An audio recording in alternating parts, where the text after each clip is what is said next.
let's welcome in host of the Tudor Dixon podcast, Tudor Dixon, and Republican strategist Bobby Eberle. Great to have you both on this morning. Tudor, I'll start with you. So the final poll that Selzer released just 3 days before the election shocked everyone, showing that 7-point shift from Trump back to Harris from September, where he had a 4-point lead over Harris in that same poll.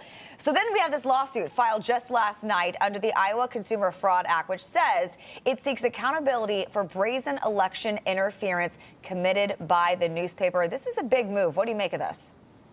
I think it's important. I mean, I think Donald Trump has been very unique in his ability to fight back against a corrupt media. And this is a kind of an extension of that, because you have a newspaper that's putting out a poll that's an inaccurate poll. Everybody knew it. I mean, it wasn't even like a question, you know? We all saw this and we were like, no way, this is not possible. This is a manipulation, and absolutely it is election interference. And for those of us on the right, for those of us on the Republican side, we are sick and tired of the fake polls, of the fake news. We finally have a champion to push back, and I think this changes the trajectory of political elections going forward, because Donald Trump will stop all of this. Yeah, absolutely. You know, Bobby, I mean, Ann is considered the gold standard of polling, and she has been for quite some time. But then when you look at her getting it massively wrong, and most of the major polling organizations just blowing it, I mean, come on. I mean, we went through this in 16, 20, now in 24. Are they ever going to get it right?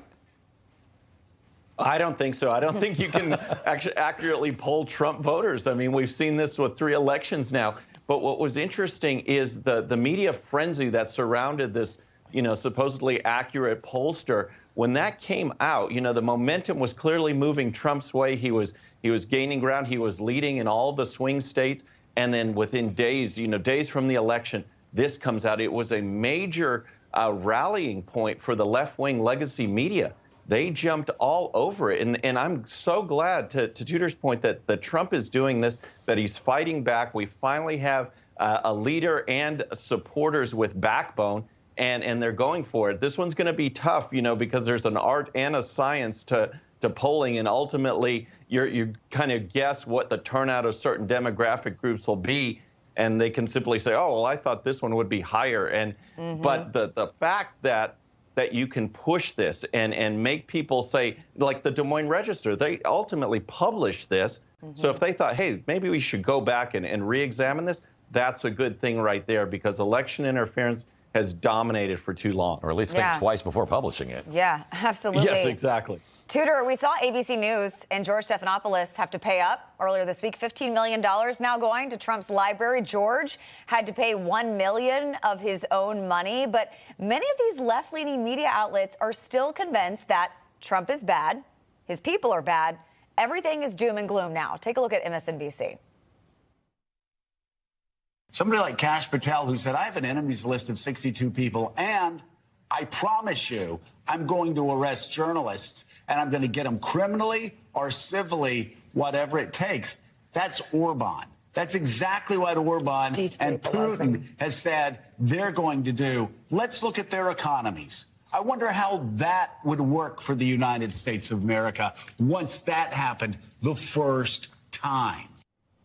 Okay, so that is not accurate at all, Tudor. None of that is accurate. This is ridiculous. I just don't understand how they can continue to come out morning after morning and really spew all of these lies. Well, I mean, if you look at their ratings, you can understand it. They're desperate. This is a desperate attempt to try to bring back the fear, because the fear is what sold for them. And they had a major shock on Election Day when it was like, your fear isn't working anymore. And Donald Trump himself came out and said, the best retribution for me is success. Right. They know that. They know that he's for the people, and they're desperately trying to get their audience back. This has nothing to do with Trump. This is everything with trying to get their audience back. You know, Bobby, based on what, Tudor, you're right. They're actually now inventing stuff to just be outraged about. I was watching the New York Times. I think a couple of other publications are now calling, you know, fears about a constitutional convention. And this is what they're talking about, to try to have something else to be outraged about. Yeah, exactly. What that clip from MSNBC is such a crack up, because they say, okay, look, if you weaponize government, if you go after your enemies, maybe your economy kind of suffers. Isn't that the whole Joe Biden years? I mean, they weaponized the government, they went after political enemies, and they had a terrible economy with high inflation. Now, a lot of that's a legislation that they passed that was just very, very bad. But they always seem to sum up what they're actually doing. And the thing is, what's going to be interesting is they want desperately to go after Trump, and yet you're seeing it in print media and this legacy broadcast media, too. Their ratings are going downhill. Their viewership is going downhill because they keep attacking Trump. So are the corporate leaders, those with the bottom line in mind, going to ultimately win out and have to change their formats? You see some talk in the Washington Post, the Los Angeles Times. Maybe they'll do something a little bit differently, driven by the economics of the reality of Trump. Yeah, absolutely. All right, Bobby, Tudor, it's been fun. Thank you guys so much. Thank you.